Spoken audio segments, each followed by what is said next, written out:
कुठे बोललायस तू? मी करणार आहेस का लग्न? काय आहे काहीही नेमकं? बोललो नाहीये मी कुठेही काही बोललो नाहीये. पण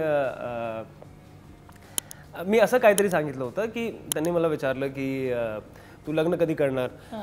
तर मी असंच म्हणजे मस्करीत बोललो की मी ओके मी लग्न करू शकतो, तुम्ही ईशाला विचारा. जर ईशा हो म्हणेल तर ओके माझ्यासाठी. मी फक्त एवढं म्हणालो.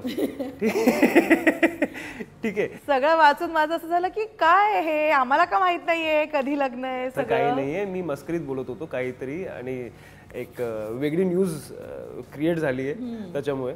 पण तसं काहीच नाही प्लीज. लिस्ट मध्ये आहे का वेडिंग आता इतक्यात का नाही? इतक्यात नाही, पण आहे ऑब्व्हियसली आहे, इतक्यात नाही.